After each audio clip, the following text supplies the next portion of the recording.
राम राम, नमस्कार। एक प्रसंग की तरफ चलते हैं। जब राम जी का जन्म नहीं हुआ था तो महाराज दशरथ एक बार बैठे थे अपने रानियों के पास में। और हो गया, जब रानियों के पास बैठे थे तो तमाम तरह के विचारें उनके मन में आ रहा था। लेकिन एक उसी में प्रसंग आता है कि एक बार भूपत मन माहि, अभय ग्लानि मोरे सुत नाहि। तो दशरथ महाराज जी को मन में विचार आया कि भाई हमारा चौथापन आ गया है और अभी तक हमारे पुत्र नहीं हुआ एक भी। भय ग्लानि मोरे सुत नाही, उनके मन में दुख हुआ, बहुत अपार दुख हुआ कि अभी तक हमें पुत्र की प्राप्ति नहीं हुई है। तो मित्रों, आप ये बता सकते हो कि आखिर दशरथ जी को इतने समय तक कभी पुत्र की याद क्यों नहीं आई?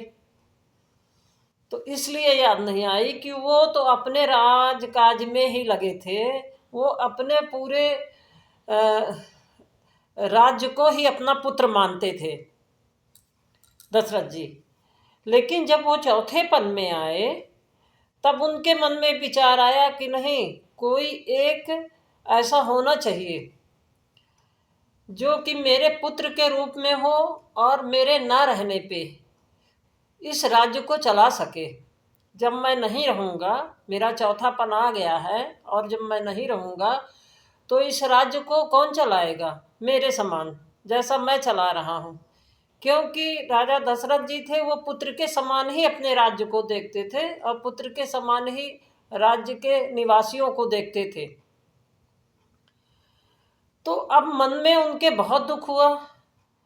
तो वो सोचे कि क्या करना चाहिए, तो अपने गुरु के पास गए, गुरु वशिष्ठ के पास गए और जा कर के नंगे पैर भागते हुए, जब उनके मन में ये विचार आया तो भागते हुए नंगे पैर राजा गए गुरु के आश्रम में। गुरु से के पैरों में, चरणों में गिर गए और कहने लगे कि हे प्रभु, आज तक हमें पुत्र की प्राप्ति अभी तक नहीं हुई है और हमारा चौथापन आ गया है, और जब हम नहीं रहेंगे तो इस राज्य को कौन चलाएगा मेरे समान।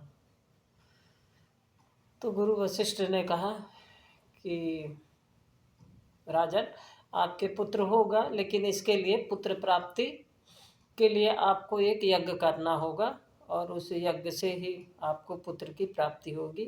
सारी विधान गुरु जी ने बताया महाराज को। महाराज जी ने उसी विधान के अनुसार यज्ञ करवाया। और अग्नि से, एक पिता अग्निदेव को भी कहते हैं। भगवान श्री राम जी के एक पिता का वर्णन बाबा तुलसीदास जी ने, बाबा वाल्मीकि बाबा ने भी लिखा है, तमाम ग्रंथों में लिखा हुआ है, देखा गया है कि एक पिता अग्निदेव को भी कहा जाता है प्रभु राम के। क्योंकि प्रभु राम का उत्पन्न जो हुआ है, जो जन्म हुआ है, वो जो यज्ञ हुआ था, उस यज्ञ से जो खीर निकली थी, और वो खीर को जब प्रसाद रूप में रानी ने लिया था, तीनों रानियों ने, और उनसे प्रभु राम, लक्ष्मण, भरत, शत्रुघ्न जी हुए उत्पन्न। तो एक पुत्र अग्निदेव को भी प्रभु राम का कहा जाता है, ऐसा वर्णन वेदों में है। तो जब रानियों को प्रसाद रूप में वो खीर दिया गया और सभी रानियों ने खाया और प्रभु राम जी का जन्म हुआ। ये छोटा सा था।